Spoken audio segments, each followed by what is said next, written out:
Alright folks, we're back with some more Planescape Torment. And I think we're about ready to head over to Ragpicker Square. Yes, I know. The nameless one is hurting. Hurting quite badly. Matter of fact, we should probably head over to the tattoo parlor.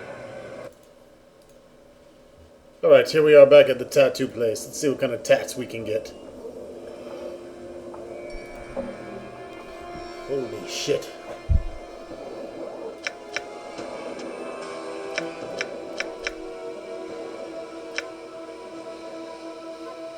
Tattoo of greater action.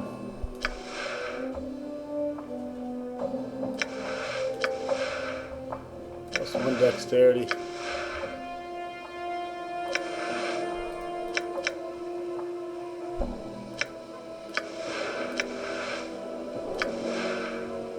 As you can see, these are basically tattoos that increase your stats.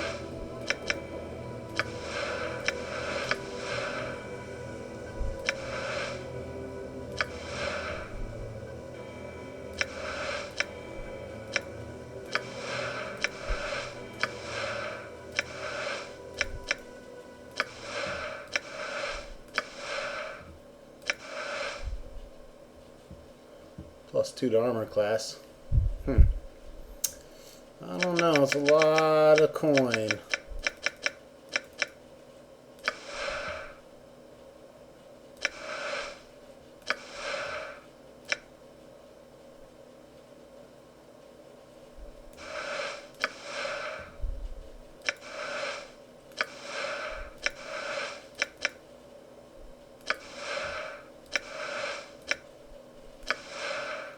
Plus 2 to wisdom. I wonder if that'll help out with experience points. Not sure if it's worth it. I'm gonna go ahead and save my coin for now. Sorry for wasting your fucking time. Oh well. Let's go find the one little piece of shit Mar that gave me that box.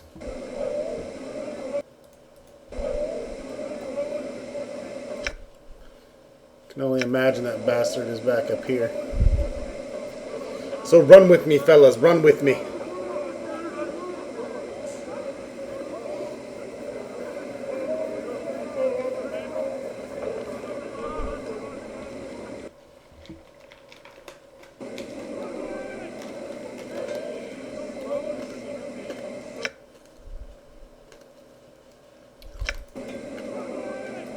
I'm really greedy about spending my copper.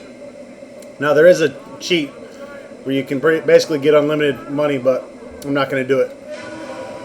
No siree. Wait a minute. Oh, you lucky fucker. I was going to turn around and kill those bastards.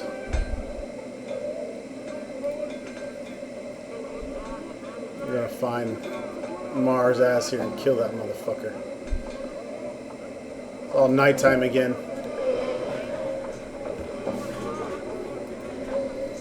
Mountains of trash and shit. No one knows what to pick shit up. Sorry it's so dark. Nothing I can do about it. It's nighttime.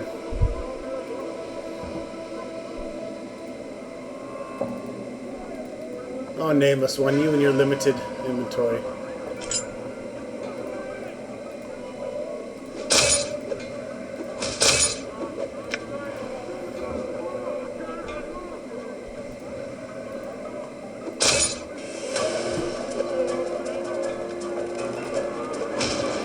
God damn it.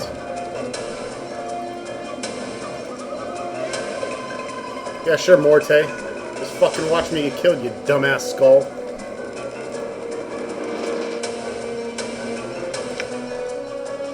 No problem. You guys are pissing me off.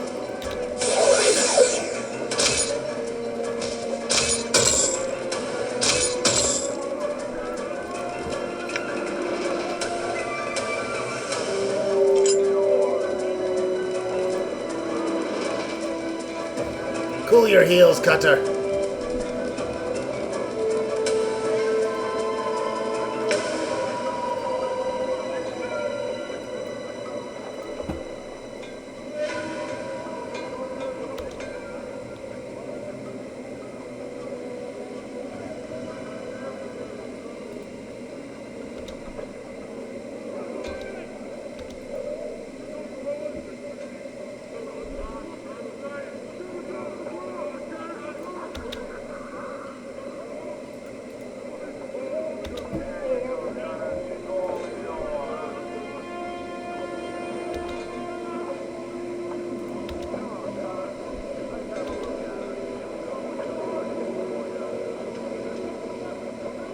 I'm not sure where this little shit escaped to.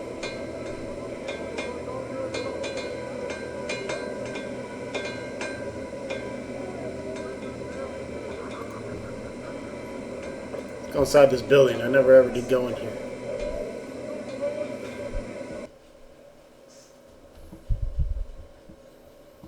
Need to rest. Another one of these centaur bastards.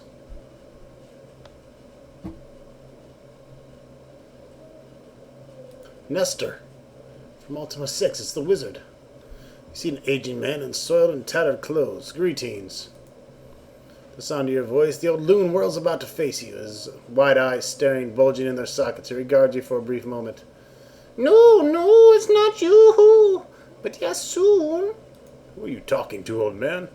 He seems oblivious to your presence. Ooh, yes, you'll come, and old Nestor will be waiting. Are you all right? No, can't leave without my fork. Hoo-hoo, fork, fork, fork.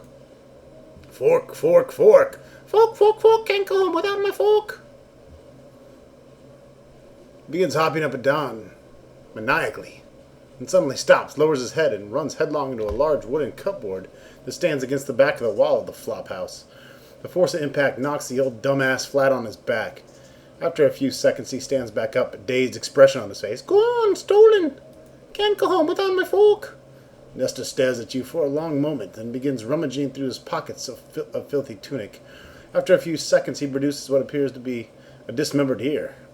Judging by a stench and color of the ear, you'd wager that the old loon has been toting it around in his pocket. You have my fork, don't you? Don't you? He holds the ear closed as if speaking it. Bring back my fork. Maybe I can help you. Wait, wait, ooh. He shakes the ear violently as he shouts into it. Right, I'll try to find your fork then.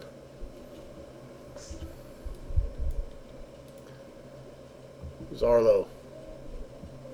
See a short, balding man standing in what serves as a foyer to a ramshackle flophouse. Greetings, asshole. Can I rest here? Sure, you can, Bark, if you got the jink for it. Very well. How much for a bed? 5 coppers? Fuck it. I need some hit points.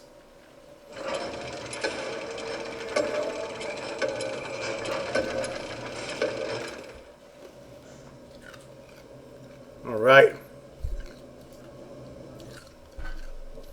Is it daytime?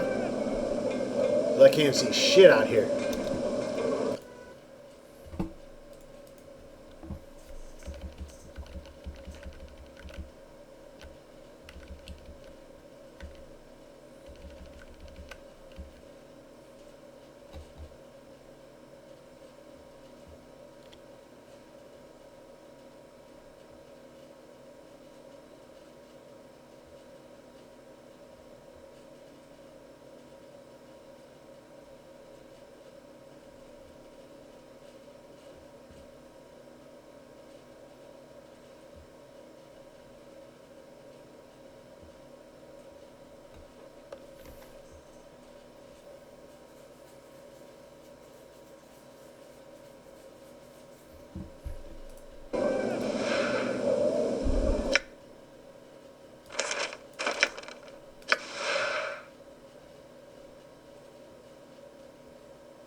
Sorry about the delay there.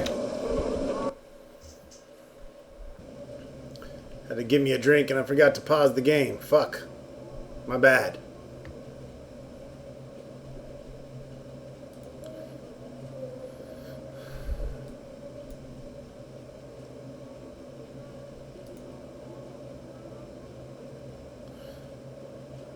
Arlo. That's right, there's a quest for Nestor. Why don't you get rid of him yourself? Yeah, don't think I've tried. I have. Look what that gets me for the effort. He leans in the face forward and points at the bleeding scabs on his nose. The balmy side nearly bit my nose off. I could get rid of him for you. I tell you what, Cutter. If you get rid of him for me, you can stay here for free as often as you like. Fair enough, I'll do it. Alright, well. You remember the guy called One-Ear? We need to get back to One-Ear.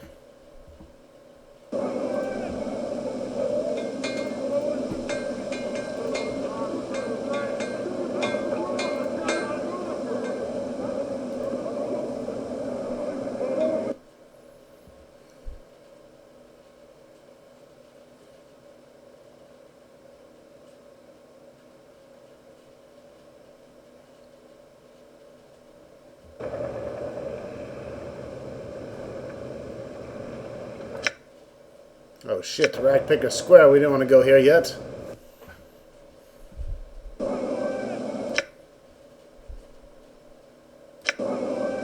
Shit, One-Ear should be around here somewhere, right?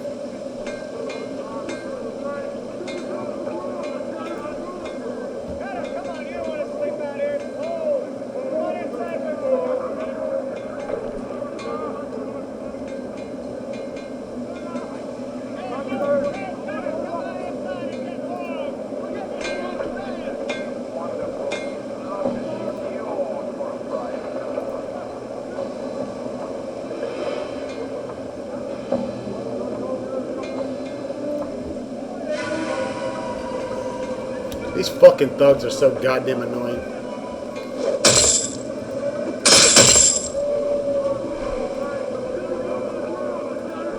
I bet you Mars. There's Mars, little punk ass. Mars' eyes look a wild look. What you be doing back here? Don't come back till you be delivered. I got rid of the box, asshole. Fuck you. Please let me try to explain. I'm listening. Long and short of it, that could be the box around as long as anyone can remember. Chances some folks were fighting, and when they're done, a huge demon was imprisoned inside the box. Other folks say the evil wizard made it just for seeing others suffer. No one rightly knows. Why didn't the Order just put the box where no one could find it? Aye, seems it should be simple as that, but who among us could live with death sentence lingering above our head? Could drive any sane man over the edge, having to worry about the whereabouts of that damn little box all the time. Why me? First, I haven't seen you around here before. You see, I need a clueless burg such as yourself to accept the box and become the new owner. Secondly, if you didn't examine the box when you had it, you would have noticed that whatever magics were placed on it were weakening. With me being the current owner and all, you could see I needed to pass it on right quickly. Besides, if anyone looked ready to pass it on to the next realm, it was ye. You want to talk about passing on to the next realm? Keep talking or you'll find out about it. Obviously, I picked a Cutter of no small means. Give me my fucking reward and leave. In my level 2. Alright, what are these fucking guys causing the loud music? I want every goddamn high thug to come and attack me so I can fucking kill you now. We got another level here. We'll worry about that in a second. Where the fuck is One-Ear?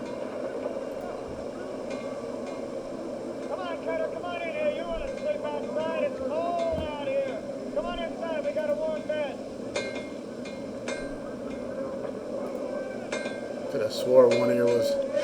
You stupid ass thugs. Kill them. Kill any thug.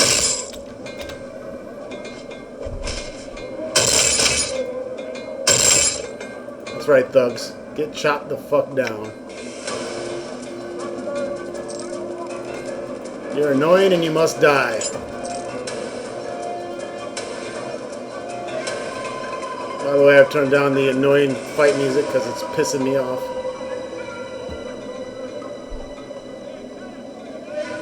There's One-Ear. There he is. You see a shady-looking fellow standing before you, picking his teeth with what appears to be a tiny metal fork. His chest is covered by patchwork armor adorned with large spikes, and a long knife hangs at his side. You notice he's missing his right ear. Greetings. Regards you coolly from the shadows as if sizing you up. I said Greetings. What's the matter with you? Your other ear not working? The one-eared tiefling scowls at you threateningly. Bike off, Buck! I have your guts for garters. It's garters you're after? I just happen to have a pair. Your mother left them in my bed last night. How'd you lose that ear? How'd you say? His hand drifts to the hilt of his knife. Just curious, behind every scar's a good tale. Aye, you do look as though you've seen your share of slashing. He manages a small chuckle. What happened? A while back, I bobbed an old petition aside. His face takes on a sullen expression. A silly blighter wouldn't go along with it. Go on. So I take it rough with it, old sod, and while he was scrapping, he gets hold of my ear and bites it clean off. Kind of Mike Tyson sort of kind of shit. And what happened? What do you think happened? The balmy sod bit me ear off, so I trumped his skull and put him in the dead book. I'm right sorry I did too. He glances around nervously before continuing. I think his spirit's haunting me. Haunting you? He nods and quickly traces a semicircle over his heart. Aye, 'tis true. Sometimes I hear his voice in my head cursing and telling me how he's waiting for me. Scares the pants off me. Maybe I can help you lay the spirit to rest. Stop him from haunting you. He takes a step back, cocks his head slightly. Ye can do that? By putting you in the dead book, motherfucker. Give me what you stole from him, and I'll see that he goes away. I don't know what you're talking about, Buck. He glares at you angrily. Now I suggest you get your mangled carcass out of my sight. Look, why don't you come clean while you still have one good ear left? Certainly. Give me the fork. The flash of movement too quick to follow, he whips his knife from the sheath and begins waving it at you menacingly. Why don't you put that blade away before you get hurt? You sure you don't? You sure have a sharp tongue, Burke. I think I'll cut it out. Oh man, fuck this guy. I'll fucking kill his ass. One ear is gonna be fucking one testicle here in a second. Yeah, that's right, motherfucker. Fuck with me. Now give me that goddamn fork.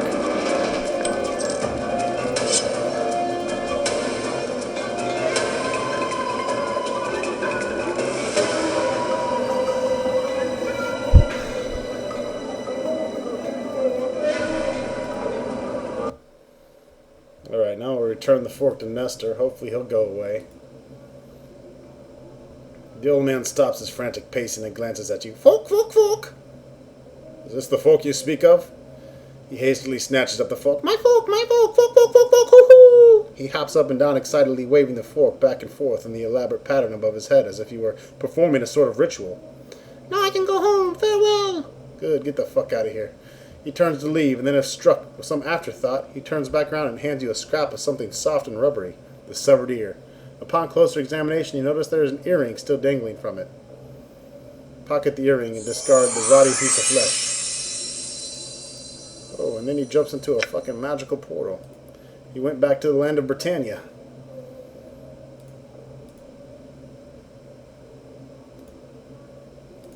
You're full too? Jesus.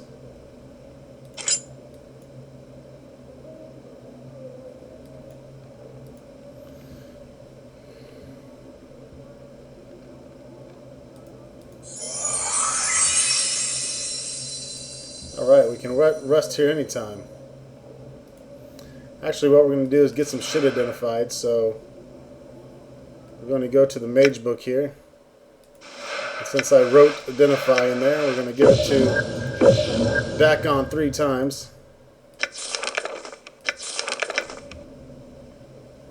And then we're going to rest and identify some shit for free. Yes, yeah, we know.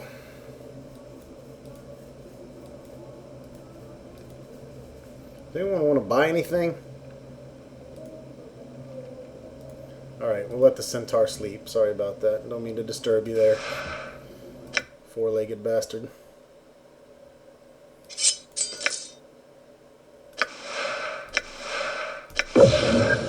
Plus 10 to stealth. Man, no one gives a shit about stealth. A bone dagger is plus 1. dagger. Selling that. Selling that. We're selling all this shit.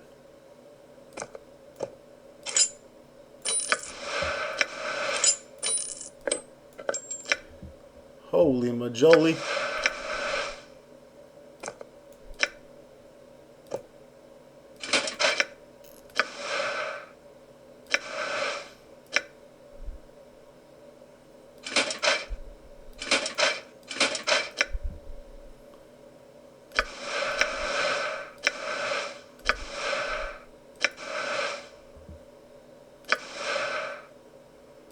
Teaches armor. Teaches armor. Teaches shield. Got enough fucking armor here. I don't really think we need any more. We can sell that.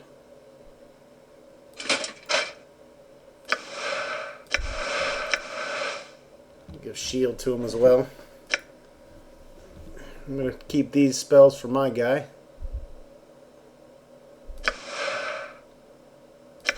Oh, these are only usable by thieves, so we can sell that shit as well.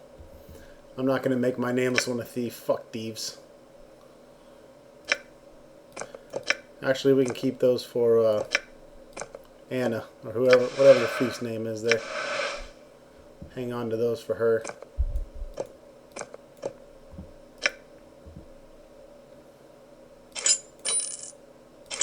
Besides that, we got a bunch of shit we can sell.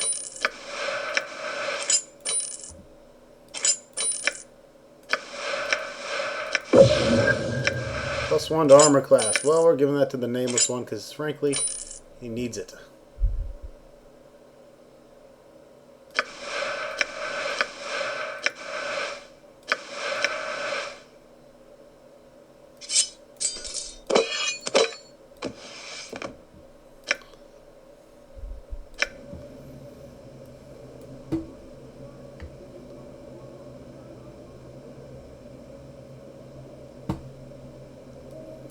Alright, I'm going to go back to the merchant and sell shit, and then I'll meet you to the gateway to Ragpicker Square, because it's about that time. Alright, so we're heading toward Ragpicker Square.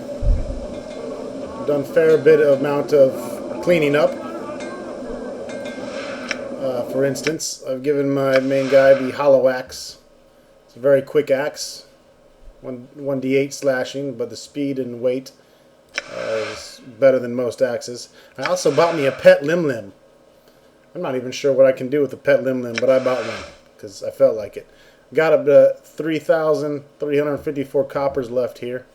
I kept the bone dagger just in case. We never know. I did sell everything else. Kept the thief items just in case we get a thief here in the future. Wink, wink.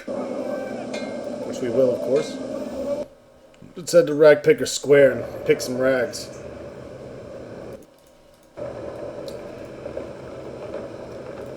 Alright, we got some map to uncover here.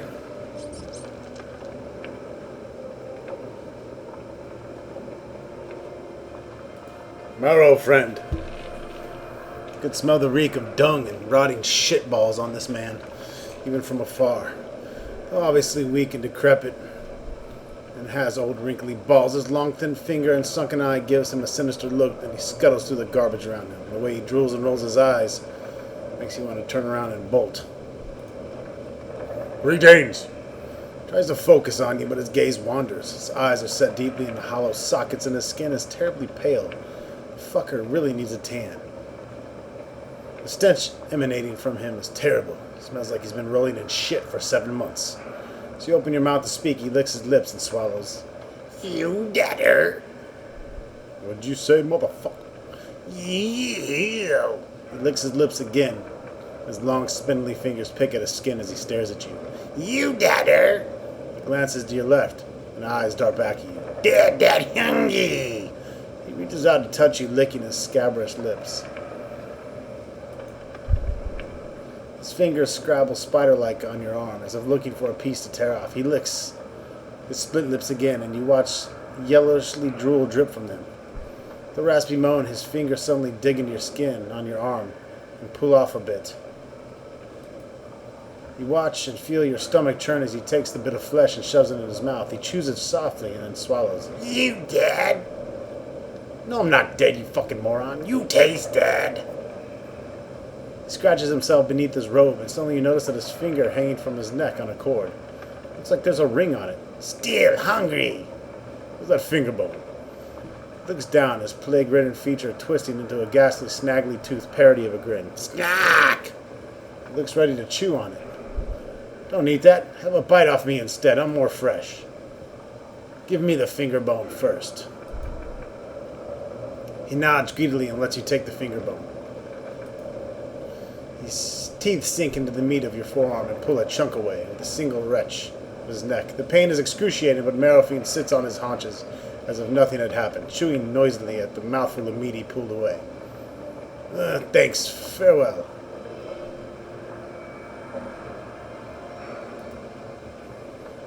Looks like we lost a bit of hit points there.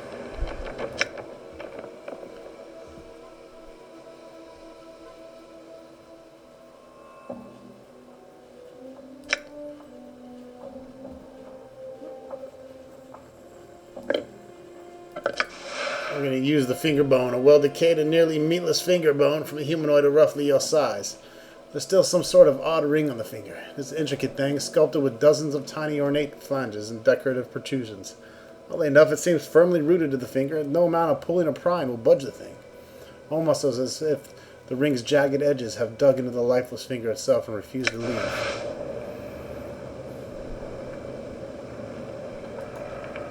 Try as you might, you cannot remove the ring finger. So we will remove our own finger and replace it. You place the ring finger on your left hand into your mouth. Close your eyes.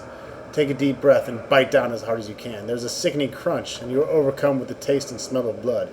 You spit your bloody finger out and place the rotted, ring-laden finger bone against the gushing stump. At first, nothing happens, and you are horrified at the thought of what you just done. But suddenly, you feel a strange tingling sensation as bones fuse and tendons reknit.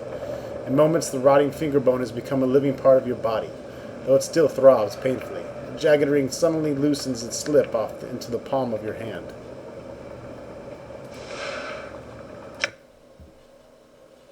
Interesting. It's the biting ring. It's cursed. But it also gives +2 to your armor class. Mimpa was a mage obsessed with the possibility of having her magic items lost or burglared while she was asleep, or otherwise incapacitated. While the vast majority of her carried possessions were inseparable from her corpse and thus buried with her, some of her weaker items, early experiments perhaps, were left behind in what remained the world of the living. Mimpa's biting ring, whose powerful aura protects its bearer from bodily harm, is one such item. However, once placed upon one's finger, the ring bites down and holds on it so tenaciously that it is nigh impossible to remove it from the bitten digit. Should we do it? Fuck yeah! Down! Item cursed. But that's okay. We'll take the 2 armor class for the cursed ring. We're no need to replace it anyways. We need the AC. So, the Nameless One cannot wear armor, so this is the next best thing.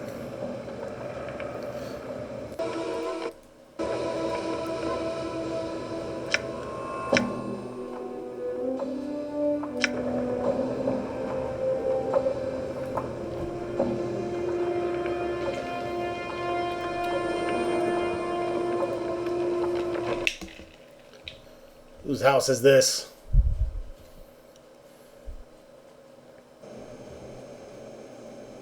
It's a collector house.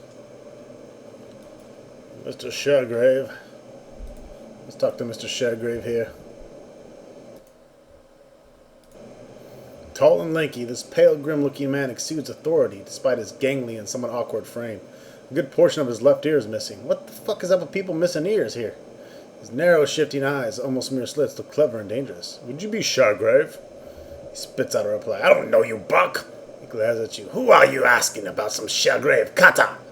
A man called Pox referred me to Sharegrave. I was told he might know the location of someone named Farad. The tension in the room suddenly rises. Nah! What the funny thing to be asking about? What do you want to know about the old blood Farad for? He stole some things from me. I want them back. The man is silent for a moment and cracks a smile. He steals from us all, doesn't he? Whether we're living or dead. What do you mean? Our main source of living around here is the dead. You follow? You're a collector? Aye, that's right. Looks as if you're considering something. Now, there's only so many debtors at any one time. My bloods, and I can only gather so many. If somebody else is gathering debtors, it's much less jink that goes in our pockets. Fraud has taken bodies too.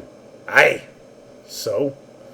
The Robin that he's found, the mother loaded them. Now, I haven't heard of the massacre in Sigil. He frowns, tapping his chin. So I'm quite interested in knowing where the debtors are coming from. I could find out for you if you'd like. All I need to do is find him. Let me worry about the rest. Yeah, you got it. I'll even give you 100 copper commons for your trouble. Go up on the platforms, follow them north, west. You come to a gate that leads to Farad's bolt hole. Not his butthole, his bolt hole. Getting in and getting information is your deal. If anyone asks, you don't know me. We never had this talk here. Of course. Farewell.